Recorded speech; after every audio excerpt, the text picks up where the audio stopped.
요한계시록 21장 1절에서 8절 한 절씩 교독합니다. 또 내가 새 하늘과 새 땅을 보니 처음 하늘과 처음 땅이 없어졌고 바다도 다시 있지 않더라.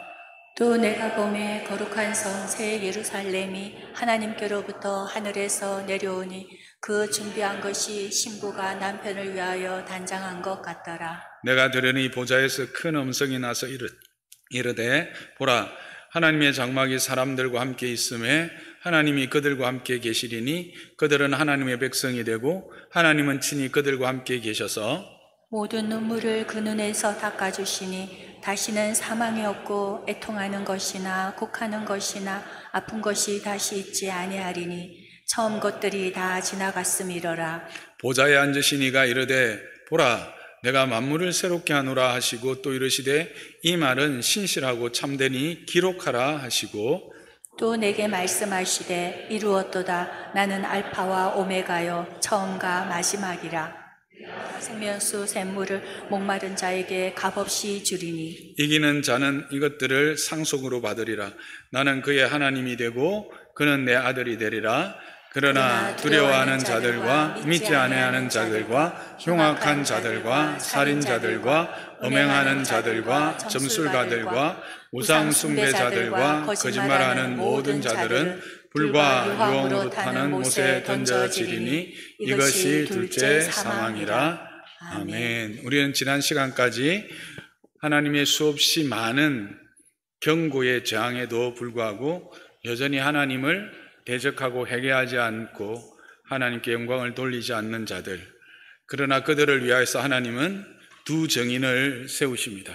그래서 그 두 증인을 통해서 이 땅 가운데 그리스도로 말미암는 구원, 하나님의 은혜의 구원을 또 회개를 선포하시지요.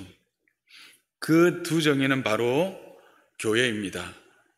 감람나무와 촛대와 같이 대제사장이면서 왕의 신분을 가진 교회로 이 복음을 세상 가운데 믿지 않는 자들에게, 하나님을 대적하는 자들에게 선포하게 하십니다.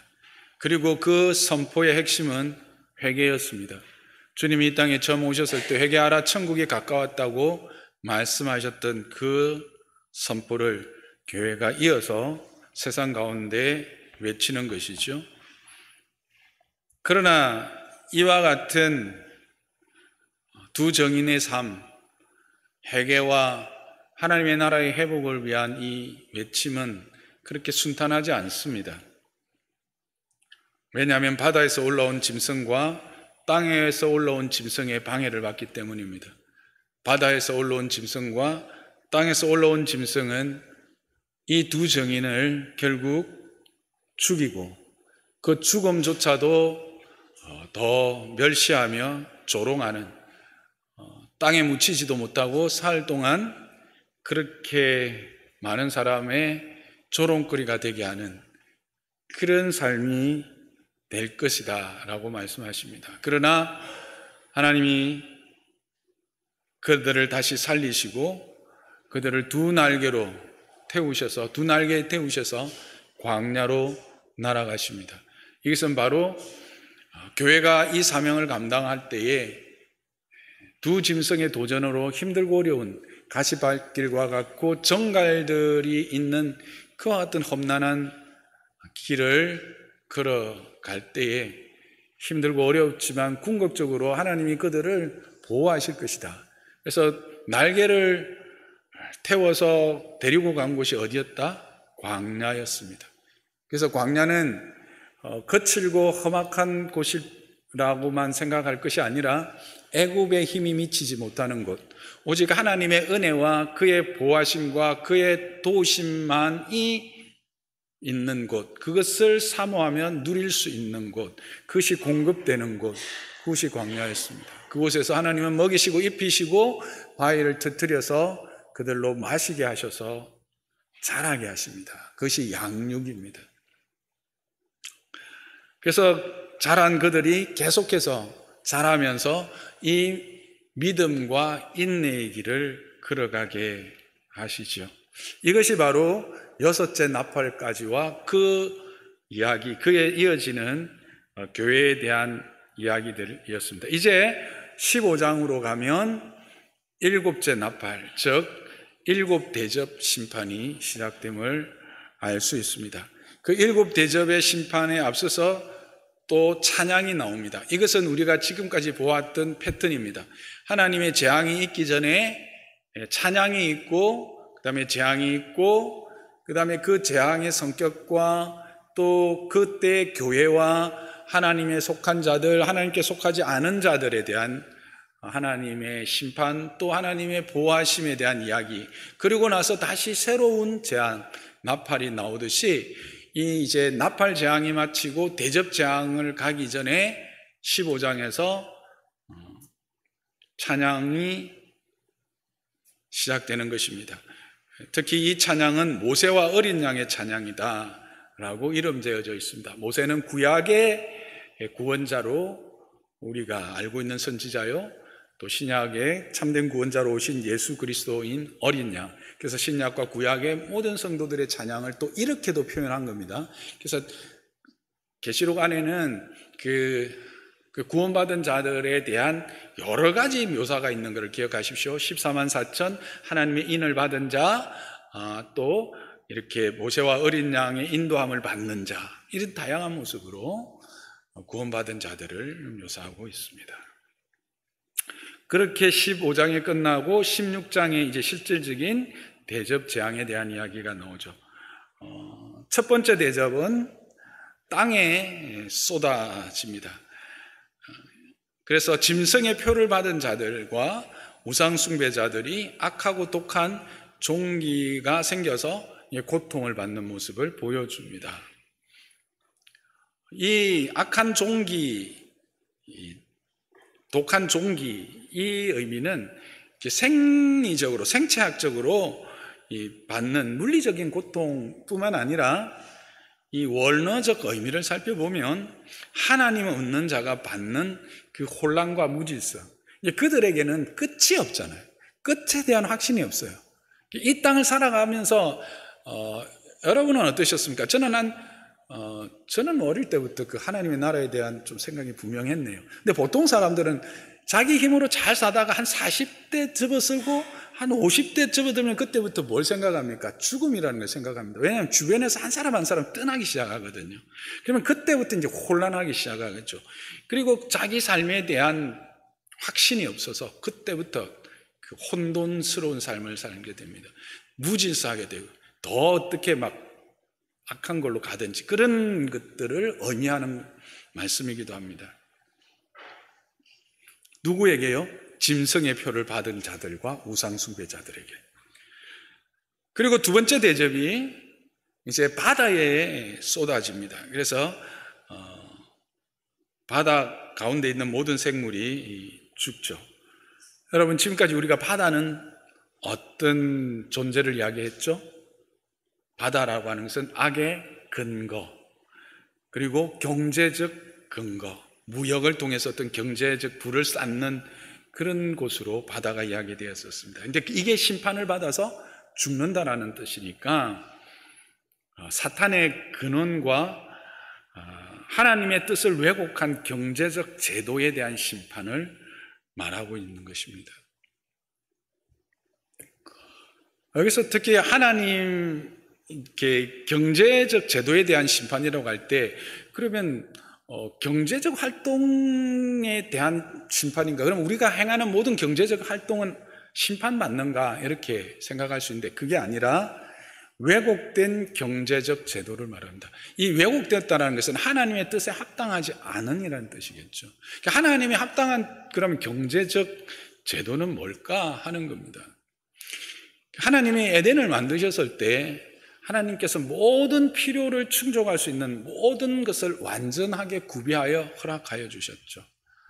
그래서 그때도 각자의 은사를 따라서 아마 그것들을 활용할 수 있도록 하셨을 것입니다. 그런데 죄로 말미암아서 그것들을 은사를 주셨는데 그 은사를 서로 함께 나누고 공유하면서 그 주신 것들을 더 부유하게 하는 일에 사용하는 것이 아니라 자기 중심으로 자기가 왕이 되어서 자기를 위한 것으로 사용해 버린다는 겁니다. 하나님이 각종 은사를 주셨습니다. 지식 얻을 능을 주시죠. 그래서 어떤 이들은 지식적으로 아주 탁월한 자들이 있습니다. 그렇죠. 좀 우리가 재수 없이 말하지만 공부하는 게 제일 재밌고 쉬웠어요 하는 사람들 분명히 있어요. 있습니다. 그런 자들에게 지식 얻을 능을 주셨거든요. 그래서 누구도 깨달을 수 없는 지식적인 것들을 활용해서 새로운 것들을 계속 창의적으로 도입하고 만들어갈 수 있도록 하셨어요. 또 어떤 이들은요, 악기나 이런 기구를 다루는 재능들을 주셨어요. 그러니까 악기를 다루거나 아니면 볼트, 너트 채우는 것 정도가 아니고 뭔가 아주 세밀하고 정밀한 것들을 너무 잘 만들잖아요. 손재주가 좋다고 하죠. 그런 재능을 주신 분들이 있어요. 저는 이것도 없고 저것도 없거든요. 어쨌든 그러나 또 어떤 사람들은 이렇게 경제적인 부를 이렇게 재창출할 수 있는 능을 주신 사람들이 있어요. 쉽게 이야기해서 돈 냄새를 아는 사람들이 있죠. 그 사람들이 희한해요. 그 사람들은 정주영 씨 같은 사람들, 그 다음에 또 김우중 씨 같은 사람들, 우리 시대 때 이 사람들인데 여러분들 다 아실 겁니다. 그런 사람들 완전 맨 땅에서 진짜 어떻게 그런 일들을 이루어냈을까? 지금 생각해도 정말 탁월한 그런 어떤 부를 창출해내는 재능들이 있어요. 그런 사람들이 있다는 거죠. 또 뭐가 있을까요? 손재주가 좋아도 다양한 것에 하여튼 재주가 있겠죠. 그런 또 가르치는 은사들이 있는 사람들도 있을 거예요. 저는 이거는 좀 있는 것 같아요. 가르치는 은사가 있어서 이렇게 하고 또 사람을 이렇게 살리는 또 그런 은사인데 이 치료하는 은사, 이게 꼭 어떤 신비적 그런 치료가 아니라요. 의술을 말하는 거죠. 또 약사들도 있을 수 있고 또 제약회사에 근무하시는 분들도 당연히 그런 것들 되죠. 과학자들. 이런 다양한 은사들을 주신 거예요. 그러면 하나님은 이것들을 다 사용해서 내한테 없는 은사들은 어떻게 해요? 다른 사람한테 있는 은사로 내가 도움을 받게 하는 거예요. 그래서 모든 사람이 상호사역, 서로를 돕고 서로의 필요를 채워서 우리에게 주신 이 모든 것들을 잘 활용하게 하셨던 게 처음에 하나님의 원리죠. 근데 죄로 말미암아 어떻게 된 거예요? 이 모든 것들이 누구를 중심으로, 나를 중심으로 이것들을 사용하기 시작하는 거죠. 거기서부터 뭐가 일어나는 겁니까? 부의 불평등이 일어나기 시작합니다. 그런데 죄로 말미암아 우리에게 원래 주셨던 하나님의 형상이 왜곡되고 그게 사라짐으로 말미암아 어떤 사람은 아무리 애써도 지식이 늘어나지 않는 사람들이 있어요. 우리가 생각하는 최소한의 어떤 생활을 할 수 있는 지적 능력이 없는 사람이 있다는 거예요. 어떤 사람은 아무리 애써도 피아노 도레미파솔라 시도 정도만 해도 하기 힘든 분들도 있다는 거예요. 그런 사람들은 잘 하시는 분들이 서로 해서 하나님이 주신 재능으로 함께 기뻐하고 즐거워해야 되는데 그것들을 자기만을 위한 도구로 쓰는 거죠. 부를 얻는 것도 동일해요. 또 어떤 권력을 창출하는 것, 사람을 모으고 사람을 통해서 어떤 힘을 모으는 그런 게 또 탁월한 사람들 있잖아요. 정치가들 있죠. 그런 사람들도 그런 힘들을 자기만을 위해서 쓰기 시작하는 거예요. 그게 바로 왜곡되어진 경제 제도라고 할 수 있습니다. 이게 자본주의라고 말을 하기에는 그렇고 또 제가 말하는 게 공산주의, 지금 세상이 말하는 공산주의와는 전혀 다릅니다. 칼 막스의 공산주의는 비성경적입니다. 분명히 말씀드립니다. 그래서 이 성경적 하나님의 나라에서 함께 상호 섬김을 통해서 평균되게 하려고 하시는 하나님의 이 원리를 망각한 채 자기를 치장하고 자기를 스스로 영화롭게 하는 이 모든 세력들, 그리고 그것들을 뒷받침하는 경제제도가 여기에서 심판을 받게 된다라고 하는 말씀입니다. 세 번째 대접은 강과 물 근원에 쏟아지는, 그래서 피가 됩니다. 강과 물은 우리의 곡식을 제공해주는 근거가 되죠. 그래서 심각한 기근을 경험하게 된다. 그런 고통을 받게 된다는 겁니다. 누가요? 거기도 보면 하나님의 백성을 박해하는 자들이라고 분명히 되어 있습니다. 그 다음에 네 번째 대접은 해에 쏟아집니다. 선입니다. 태양에 쏟아집니다. 그래서 사람들이 불에 타서 죽어버립니다. 근데 이게 뭘 의미하느냐? 기온이 막 올라가가지고 우리 다 타 죽는 거냐? 그게 아니라 해는 우상 숭배의 대표적 대상입니다. 모든 인류들의 다양한 우상들이 있는데 그들이 섬기는 우상의 가장 대표적인 우상이 어느 민족에게나 이 해라고 하는 게 우상 숭배의 대상입니다. 그래서 그걸 이야기합니다. 우상 숭배자들에 대한 심판을 이렇게 묘사한 겁니다. 그래서 내 대접이 쏟아지는데 이걸 보면 여기서 우리가 앞에서 생각했던 이 인나팔 대접이 점진적이면서도 반복적이라는 것을 알 수가 있죠. 그렇죠? 이와 같은 기근과 왜곡된 사회 제도에 대한 심판과 우상 숭배자들에 대한 심판은 그로 말미암는 기근과 고통들은 계속 앞에서 이야기되어져 왔죠. 그리고 이제 여기서 조금 더 점진적으로 발전한 것은 뭐예요? 나팔에서는 몇 분의 1이 그 심판의 대상으로 적혀 있습니까? 3분의 1이었습니다.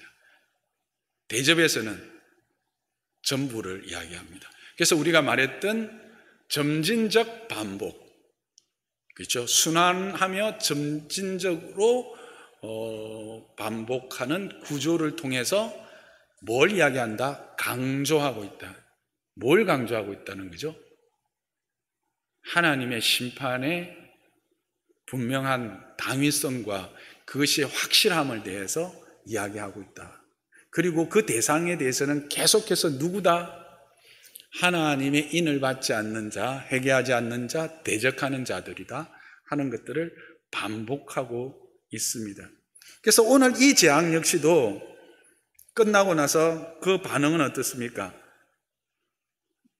동일하게 하나님의 이름을 비방하고 회개치 않습니다. 영광을 돌리지 않습니다. 그래서 이걸 통해서 보여주는 것은 왜 그들이 심판을 받을 수밖에 없는가 하는 것도 말씀해 주는 겁니다. 세상은 그렇게 말합니다. 하나님 사랑이시라며 그런데 왜 심판해서 다 죽이냐? 라고 이야기합니다. 하나님은 사람을 미워하는 게 아니라 죄를 미워하는 겁니다. 그래서 죄에 대하여 분명히 말하고 죄에서 돌이킬 것을 두 증인을 통해서, 두 증인되는 교회를 통해서, 교회된 우리를 통해서 힘들고 어려운 상황에서도 끊임없이 하나님의 복음이 선포되어집니다. 그러나 그들은 끊임없이 반대하고 억압하고 외면하고 대적하고 오히려 경멸하고 죽이기까지 하죠. 그래서 이 구조는 왜 심판받을 수밖에 없는가 하는 것 또한 이 반복을 통해서 말씀하고 있습니다. 이제 다섯 번째 대접이 6장 10절부터 이어지고 있습니다. 다섯 번째 대접은 짐승의 왕좌에 쏟아집니다. 왕자는 통치의 능력을 상징하죠. 그래서 짐승이 통치하는 능력에 대한 심판을 말하고 있는 것입니다. 그 결과로 암흑이 찾아오고 종기가 나고 그들이 그것 때문에 고통합니다. 혀를 깨무는 고통을 경험하게 되죠. 이건 역시 사악한 정치 세력과 거짓 종교 세력들을 제거하는 심판입니다. 우리가 생각해도 너무나 사악한 정치 세력들이 이 땅에 너무 많지 않습니까? 우리나라는 정말 이 정도 정치 세력은요, 정말 좋은 정치 세력입니다. 여러분, 독재하는 이 땅에 있는 많은 그 세력들 보세요. 뭐 간단해서 그냥 우리 북쪽만 봐도 딱 보이잖아요. 그런 세력들입니다. 그 다음에 거짓 종교 세력들입니다. 이단들도 있고요. 또 하나님 아닌 무슬림이나 이런 집단들도 동일하게 여기에 속하리라고 저는 생각합니다. 그런 것에 대한 심판이죠. 그리고 이제 여섯째 대접이 큰 강 유브라데에 쏟아집니다. 그러자 강이 말라서 동방에 쏘는 왕들의 길이 예비된다고 합니다. 유브라데 강은 어떤 의미가 있는지 혹시 기억하십니까? 이 강은 이방과 이스라엘을 구분하는 경계입니다. 그리고 동시에 강이라는 것은 보호하는 장치라고 했죠. 그래서 이 강이 말라버렸다는 것은 이방으로부터 침탈당할 수 있는 길이 열려버린 것을 이야기합니다. 그러니까 이스라엘이 이방으로부터, 즉 하나님의 백성들이 하나님 없는 자들의 공격을 받을 수 있도록 길이 열려버린다는 겁니다. 허용되어진다. 하나님의 허용이 이루어진다는 겁니다. 그래서 그 더러운 영, 짐승으로부터 나온 이 새 더러운 영이 천하의 왕들을 모읍니다. 그래서 어디로 갑니까? 아마겟돈이라고 하는 곳으로 가서 거기서 전쟁을 하죠. 그게 여섯째 대접의 이야기입니다. 이게 이제 우리가 한 번씩 듣는 아마겟돈 전쟁의 이야기죠. 근데 이 아마겟돈 전쟁이라고 하는 것은 실제로 존재할 전쟁일까? 상징일까? 하는 겁니다. 결론은 상징입니다. 어떤 상징인가? 결국은 하나님을 대적하는 모든 악한 세력들이 함께 모여 하나님을 대적하지만 그들이 그곳에서 함께 동시에 하나님 앞에서 멸망되어진다라고 하는 그런 상징입니다. 그렇게 이야기할 수 있는 게 이 아마겟돈이라고 하는 것이 그 원래 말의 의미가 머깃도의 산이라는 뜻이었죠. 머깃도라고 하는 지역에 있는 산에서 전투가 일어난다라고 합니다. 그런데 머깃도에는 산이라고 할 만한 곳이 없습니다. 머깃도는 오히려 이렇게 골짜기 사이의 평지입니다. 지도를 한번 보실까요? 위치로는 저 지중해 중간쯤 사해 밑에쯤 저쪽인데요. 세부적인 걸 보면 저게 이제 능선이라고 하는 갈멜산하고 뭐 산들이 있죠. 그 밑에 평지입니다. 평지. 완전히 평지인데 그걸 머깃도의 산이라 해서 아마겟돈으로 부른 거죠. 그래서 머깃도의 산이라고 하는 아마겟돈이라고 하는 것 자체가 뭐냐 하면 가상의 상징적 장소입니다. 그러면 왜 머깃도라고 하는 이 단어를 썼을까 하는 거죠. 그것은 스가랴서를 통해서 우리가 확인하게 됩니다. 스가랴서 그리고 왜 머깃도라고 하는 걸 썼을까 했을 때 이 유대인들에게 있어서 머깃도 하면 전쟁이라고 하는 것이 그대로 연상되는 장소입니다. 이 머깃도라고 하는 곳은 이스라엘 역사에 있어서 그들이 출애굽하여 가나안으로 들어가고 난 이후에 큰 200회 이상의 전투가 일어났던 곳이 이 머깃도 지역이었기 때문입니다. 그리고 그 머깃도의 그 골짜기의 영적 의미, 그곳에서의 일어나는 전투의 영적 의미는 스가랴 12장 9절에서 11절에 잘 나타나 있는데 그것은 예루살렘을 대항한 모든 나라들이 멸망과 파멸을 당할 것이다라고 하는 것이 그 핵심적 내용입니다. 스가랴서 12장 9절에서 11절 말씀의 핵심 내용입니다. 즉 하나님을 대적하는 세력들이 하나님을 거역하려고 그곳에 모이지만 결국 그곳이 그들의 무덤이 되고 마는 곳, 그게 바로 어디다? 머깃도가 될 것이다라는 것이 스가랴서에 이미 이야기되어져 있었던 것이죠. 따라서 이 계시록의 아마겟돈 전쟁, 즉 아마겟돈 산이라고 하는 것에서의 전쟁은 아마겟돈이라는 것 자체가 가상적 산이고, 또 그 의미는 스가랴서의 의미를 두 가지를 다 합해보면 이것이 상징하는 것은 하나님을 대적하려고 모여있는 악한 세력에 의해서 동원된 모든 왕들이 일시에 하나님의 심판으로 멸망하는 그런 전쟁을 말하는 것입니다.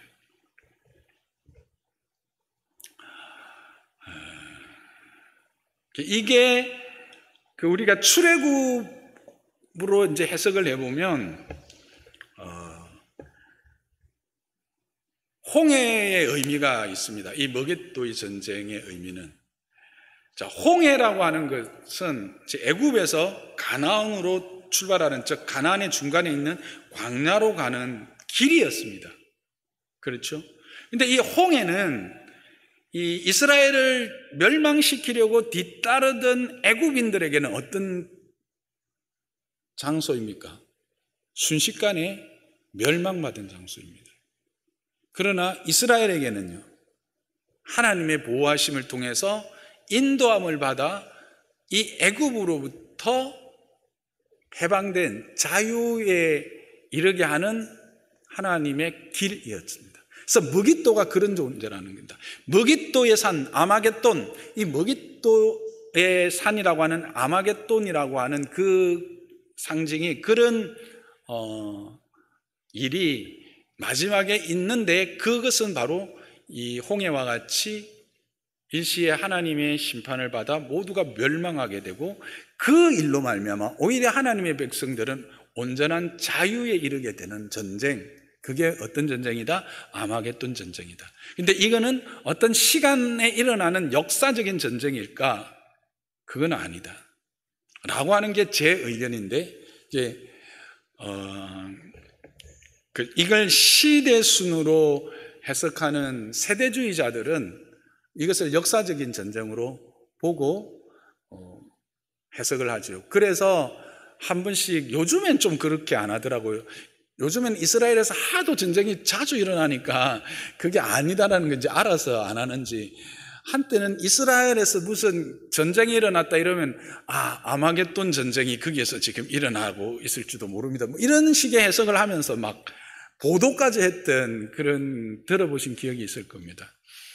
그래서 그 아마겟돈 전쟁이 이스라엘을 중심으로 한 전쟁일 때 자꾸 인용되어지는 겁니다. 그러나 성경은 그것에 대해서 상징적으로 말하고 있다라고 하는 것을 여러분에게 말씀을 드립니다. 그리고 이제 7째 대접입니다. 지금까지 7번째는 다 뭐와 연결됩니까? 7번째 인은 뭐의 시작이었죠? 첫 나팔의 시작이었고, 7번째 나팔은 뭐의 시작이었어요? 첫 대접의 시작인데, 이제는 뭐예요? 3번의 반복이 되었기 때문에 이제 3번은 완성되어져야 되거든요. 그래서 7번째 대접에 대한 심판이 그대로 여기에 기록되어져 있습니다. 7번째 대접은 공중에 쏟았습니다. 공중에 쏟았다라는 것은 뭘까요? 피할 수 없는 재앙이라는 것입니다. 누구도 피할 수 없는 재앙이다라고 하는 것을 말하고 있는 것입니다.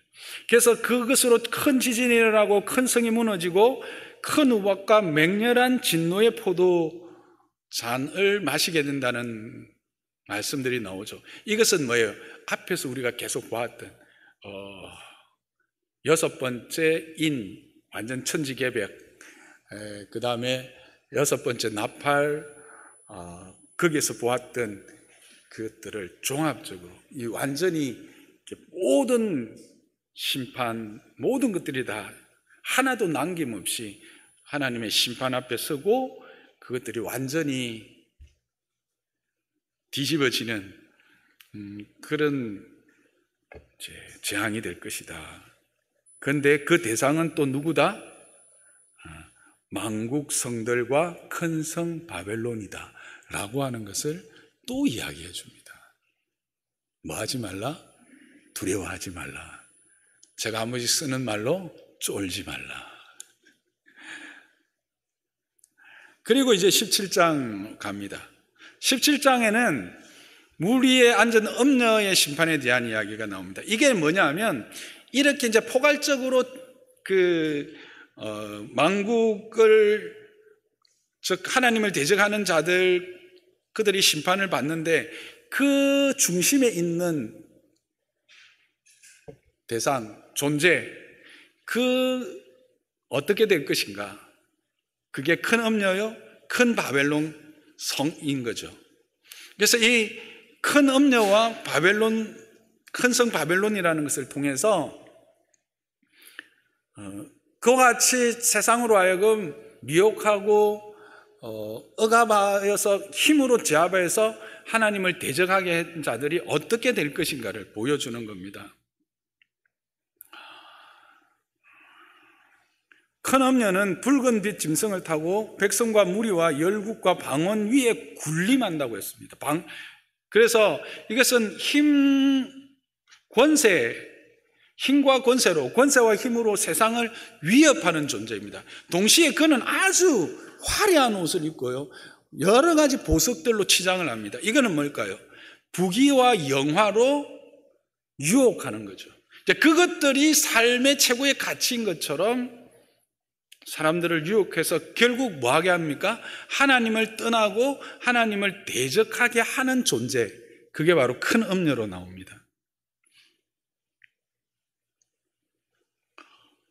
그러면서 동시에 이 음녀가 앉아있는 것은 7머리와 10뿔 가진 짐승이죠. 이게 한때는 이윤이 이렇게 해가지고 했는데, 이거는 그게 아니죠. 7과 10이라고 하는 숫자는 충분하고 완전한, 즉 땅에 존재하는 이 악한 무리, 정치적 집단과 종교적 경제적 진영 전체를 의미합니다. 즉 그들이 결국은 하나님을 대적하다가 그리스도의 재림하시기도 전에 자멸한다, 자중질환에 의해서 자멸한다라고 하는 내용이 17장 그 후반부에 나와 있습니다.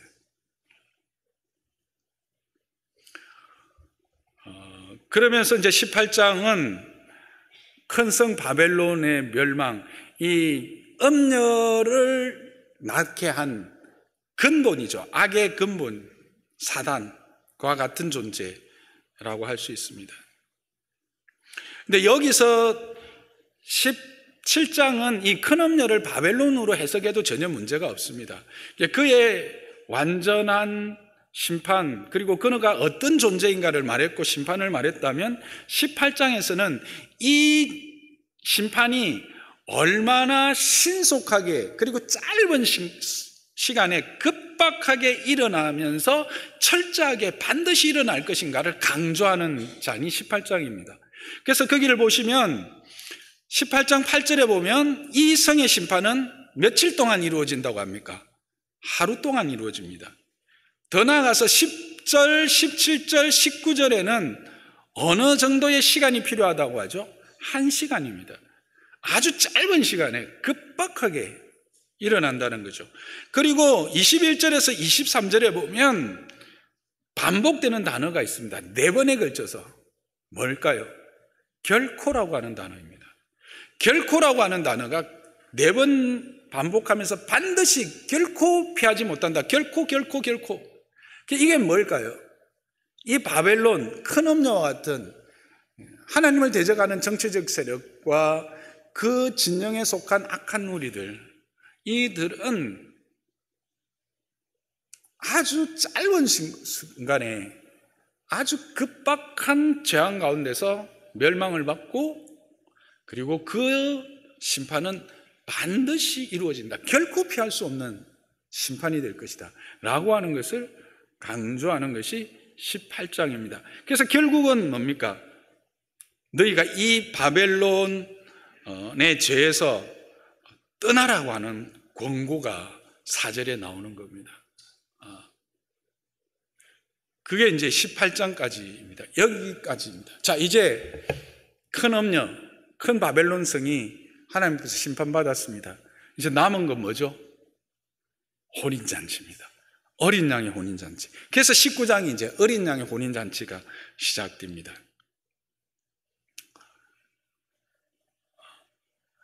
그래서 1절에서 10절을 보시면 어린 양의 혼인잔치가 이르렀고 아내가 준비되었음을 알리면서 찬양이 일어나는 겁니다.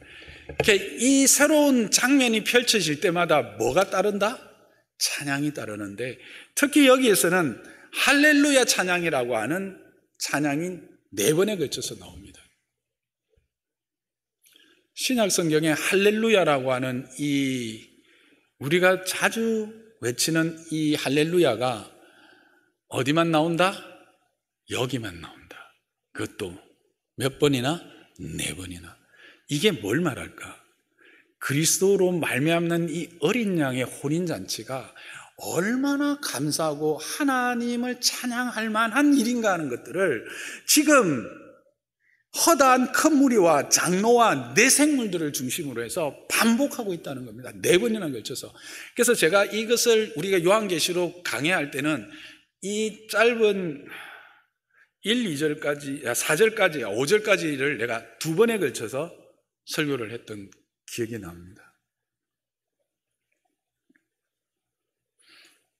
그렇게 할렐루야 찬양이 이어지고 이제는 예수 그리스도가 신랑 예수 그리스도가 등장하지요.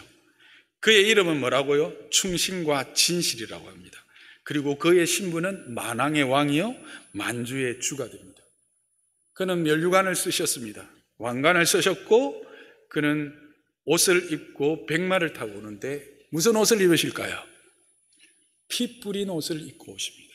그가 십자가에서 흘린 그 속죄의 피가 묻어있는 옷을 입고 백마를 타고 오시고 그 뒤를 군대가 따릅니다. 어떤 군대? 그 피로 희게 씻겨진 자들이 그 희게 씻겨진 흰 세마포 옷을 입고 함께 백마를 타고 그 만왕의 왕이요 만주의 주를 따라 오는 것입니다. 그리고 이제 그 주의 입에서 나오는 검, 말씀의 검으로 만국을 쳐서 짐승과 땅과 임금들과 그 군대를 다 멸합니다. 자, 이게 시간 순서입니까? 아니면 이게 동시에 일어나는 일을 기록을 할 때 한 장면 기록하고 한 장면 기록하고 한 장면 기록한 겁니까? 그렇습니다. 여러분, 우리가 어떤 장면을 묘사할 때 동시에 확 일어나도 글로 묘사하려면 어떻게 해요? 순서를 따라서 이렇게 글로 적어야 되잖아요. 눈앞에서는 동시에 하늘이 열리고 백마를 타고 오시고 이 거기에 모인 그 세영이 그 모으는 왕들이 있고 그래서 거기서 막 하나님의 검이 그들을 완전히 박살내는 게 한 장면이에요. 그런데 이거를 글로 적으려고 하니까 어떻게 이렇게 모였는데 죽었어. 그 다음에 뭐예요? 이들은 누구냐 하면 엄녀고 이들은 바벨론 성이었어. 근데 이런 자들이야. 그래서 멸망받을 수밖에 없어. 그런데 그때 이게 뭐냐면 바로 혼인잔치와 같은 예수 그리스도의 오심이야, 재림이야, 이렇게 된 거예요. 이해하시겠죠? 그죠? 그러면 한 장면이 너무 선명하지 않아요? 그리스도의 오심의 그 장면이 이 아마겟돈이라고 하는 이 전쟁, 그 무깃도산에서 일어나는 이 모든 악한 세력들, 그리고 그를 지배하고 그들을 통해서 하나님을 대적했던 이 음녀인 바벨론 성이 어떻게 한순간에, 한 시간 만에 그렇고 완전하게 결코라고 하는 4번의 반복을 통해서 볼 때 완전하고도 철저하게 심판되는 장면이 그려지십니까? 이게 그려지면 여러분은 이제 요한계시록을 완성한 겁니다. 너무 영광스러워요. 이거를 미리 안 자들이 이제 4번을 거쳐서 할렐루야 찬양을 하는 거예요. 그리고 이제는 천년왕국이 이제 시작되는 것을 보여주고 있습니다. 근데 이 천년왕국이라는 것도 이 천년왕국이 이것과 이것이 또 따로 구분되는 천년왕국인가? 아닙니다. 천년왕국의 시작은 어떻게 시작합니까? 1절에서 3절에 보면 사탄이 무적행으로 결박되어서 무적행으로 던져집니다. 이거는 언제죠? 예수 그리스도의 초림입니다. 초림, 예수 그리스도의 오심고 십자가의 죽으심으로 무적행의 이 사단은 무적행으로 던져집니다. 묶여서. 그런데 잠시 어떻게 해요? 잠시 풀려납니다. 그래서 뭘 합니까? 교회,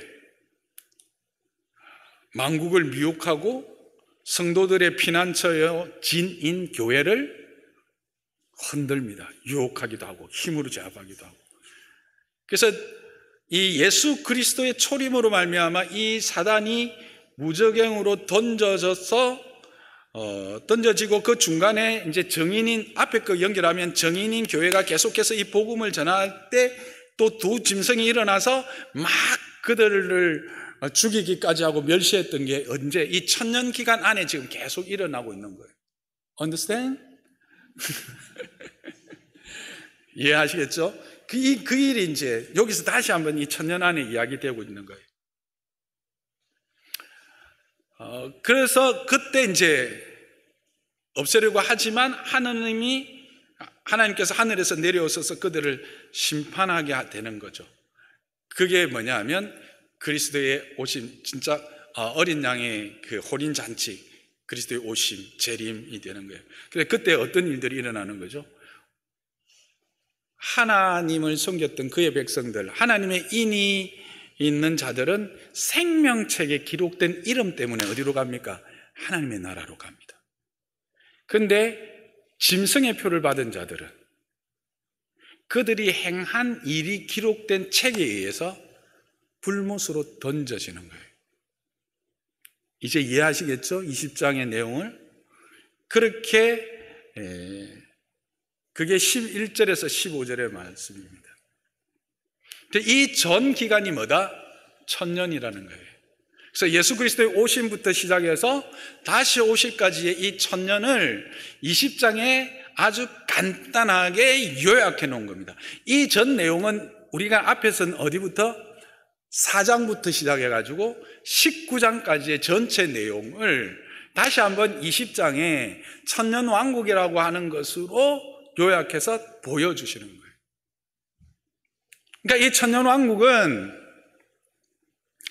어떤 이들을 말하는 것처럼 예수님이 오시고 난 이후의 천년, 또 예수님이 오시기 전 천년, 또 말하는 게 아니라 하나님의 구원이 그리스도의 오심으로부터 시작해서 다시 오시기까지의 이 완전하고도 충만한 전 시간을 가리킨다라고 하는 무천년설 세 가지로 나누는데, 우리는, 최상근 목사는, 합신교단은 이 무천년설을 믿고 따른다라고 하는 겁니다.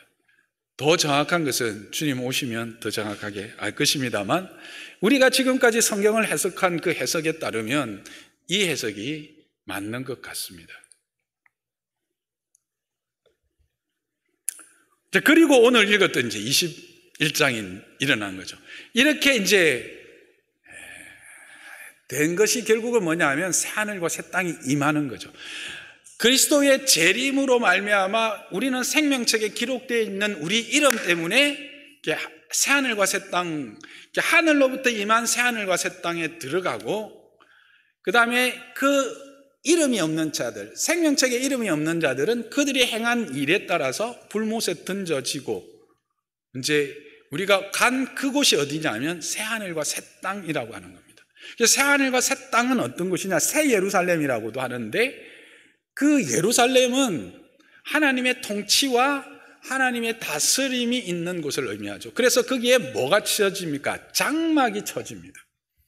그리고 거기에서 눈에서 눈물을 닦아주시죠. 이 눈물은 바로 죄로 말미암는 고통과 그 죄의 결과로 당하는 여러 가지 아픔과 슬픔의 결정체라고 할 수 있는 거예요. 그것을 하나님이 닦아주신다. 거기로부터 해방시켜 주시는 거죠. 죽음이 없습니다. 곡하는 것이나 애통하는 것이 없습니다. 아픈 것은 당연히 없겠죠. 그런 곳이 바로 새하늘과 새 땅, 이제 신천지가 아니고 신천신지. 이 신천지도 진짜 딱 맞는 말인데, 하여튼 신천신지가 우리에게 열려지는 거죠. 그러면 이 새하늘과 새 땅은 어떤 새하늘과 새 땅일까? 이제 있던 것들이 다 없어지고 새롭게 재창조되는 것일까? 아니면 있는 것들이 그 본질적, 질적 변화를 이루는 새 것일까 하는 겁니다. 자, 본질적 그 질적 변화를 이루어지는 새 것이다. 아니다. 다 사라지고 없고 새 창조의 결과다. 1번. 2번. 역시 여러분은 안전을 택하시는군요. 그래도 제가 한 2년 6개월을 요한계시록을 강의를 했으면 이것 정도는 가감하게 좀 손을 들어 주셔야 되지 않습니까? 1번입니다. 1번. 질적 변화입니다. 증거는요, 고린도후서 5장 17절을 볼게요. 잘 아는 말씀이죠. 시작. 그런즉 누구든지 그리스도 안에 있으면 새로운 피조물이라 이전 것은 지나갔으니 보라 새 것이 됐답니다. 자, 저는 새로운 피조물입니까? 아닙니까? 최상근 목사 새로운 피조물이 아니에요. 피조물이죠. 이전 것은 예수 믿기 전에 나였어요. 그죠? 저의 어떤 영적 사이클로 보면 고등학교 2학년 이전에, 물론 그때도 예수님 믿기는 믿었으니까 그때도 몰라. 하여튼 예수님을 믿기 이전에 나는 죄와 허물로 죽었던 자입니다. 근데 이 죄와 허물로 죽었던 내가 예수 그리스도를 나의 주 나의 하나님을 고백하는 순간 내가 뭐가 됩니까? 새로운 피조물이 됐어요. 이제 난 새 것입니까? 흠 것입니까? 새 것이죠. 근데 나는 외형이나 이런 것은 그 이전의 나와 지금의 나가 다른 나입니까? 같은 나입니까? 같은 나이죠. 그러나 질적이고 신분적인 것은 다른 나입니까? 같은 나입니까? 다른 나이죠. 동일합니다. 이 새하늘과 새 땅이라고 할 때 이 새롭게 하셨다, 뒤에 보면 새롭게 하셨다라고 하는 단어가 이 성경에 계속해서 동일한 단어로 이 새로운 피조물이라고 하는 단어로 사용하고 있습니다. 새 창조로 해서 완전히 없애고 새롭게 지으신다라는 의미가 아니라 질적 변화를 통해서 그 본질을 회복하는 그런 새하늘과 새 땅이 되는 것입니다.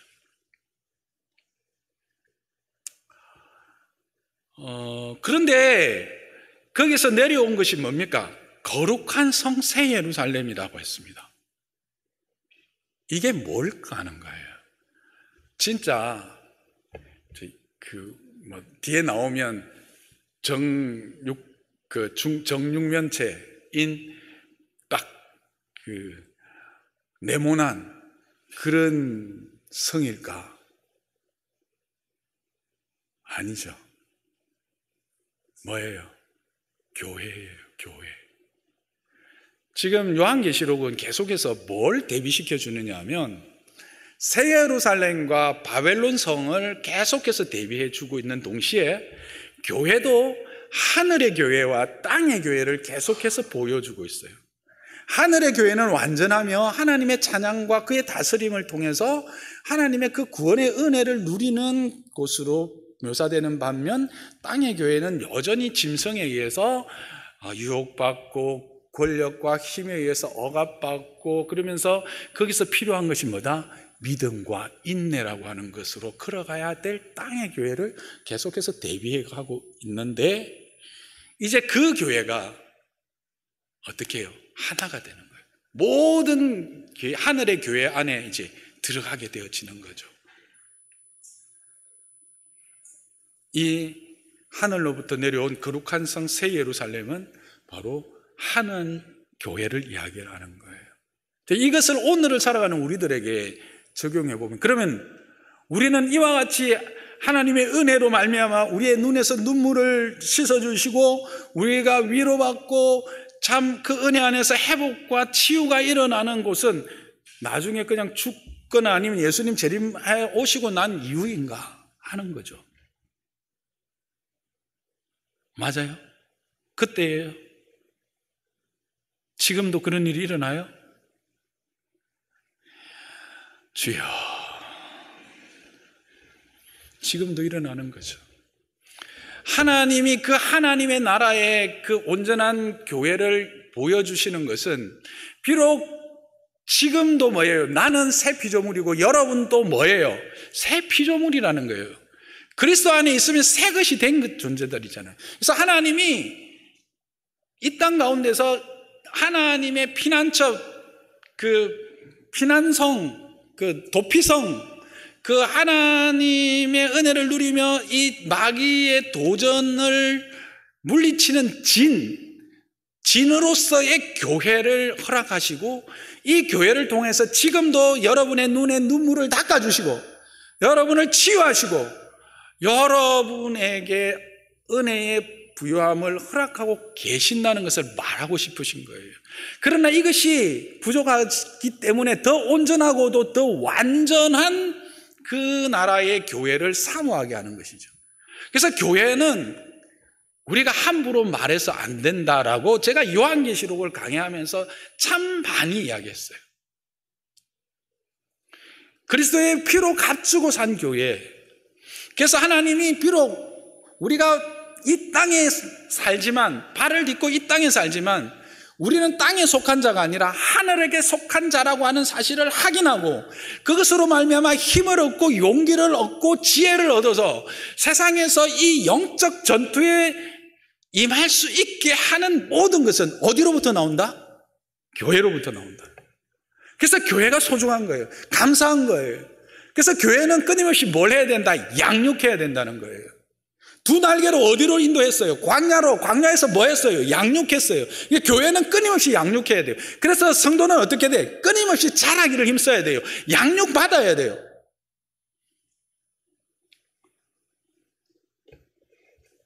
여러분, 자라기를 힘쓰지 않는 것은 하나님의 말씀에 순종하지 않는 불충입니다.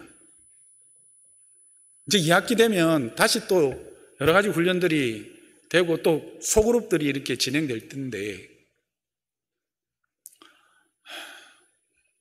순종함으로 복받는 백성 되기를 주님의 이름으로 축원합니다.